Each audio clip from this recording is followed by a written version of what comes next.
السلام علیکم ورحمۃ اللہ وبرکاتہ۔ خیر مقدم ہے آپ کا فدا نامے میں مدارس اہل سنت کے تعارفی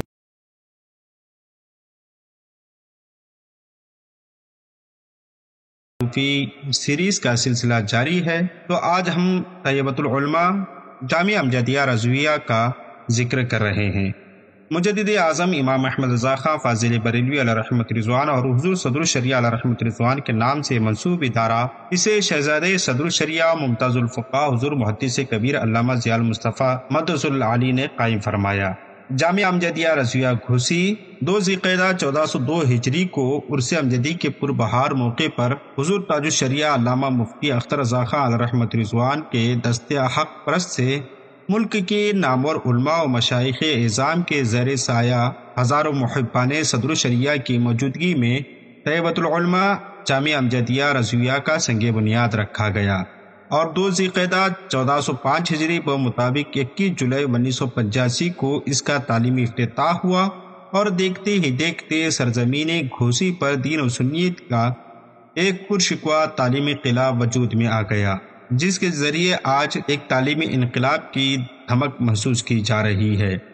اس جامعہ کا قیام خاص عربی زبان و ادب کے فروغ اور اس کی تعلیم کے لیے ہوا تھا، مگر بعد میں کچھ حالات کے پیش نظر دیگر مدارس کی طرح اسے بھی درس نظامی کے تمام مروجہ علوم و فنون کو لے کر چلنا پڑا، مگر عربی زبان و ادب کو یہاں کے نصاب میں مناسب جگہ دی گئی، چنانچہ اس کی گہری چھاپ اس کے نصاب میں بھی دیکھی جا سکتی ہے۔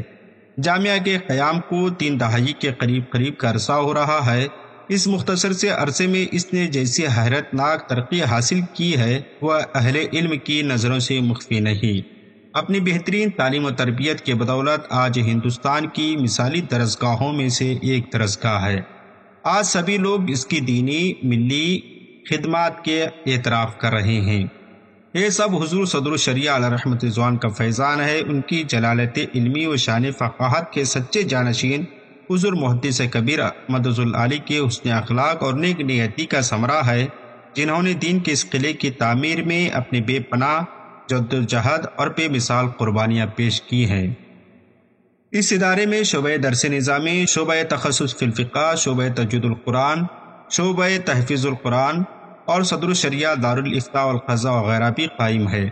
ساتھ ہی جامعہ امجدیہ نسواں کا بھی قیام عمل میں آ چکا ہے۔ جامعہ امجدیہ نسواں کے حوالے سے ہم انشاءاللہ آئندہ ویڈیو میں عرض کریں گے۔ ہم آپ سے درخواست کرتے ہیں کہ رب قدیر نے آپ کو صاحب ثروت اور صاحب استطاعت بنایا ہے، تو ضرور اس طرح کی اداروں کی سنی مدارس کا تعاون کریں۔ ہم مدرسے سے رابطے اور اس کے ایڈریس آپ کو ڈسکرپشن میں دے رہے ہیں۔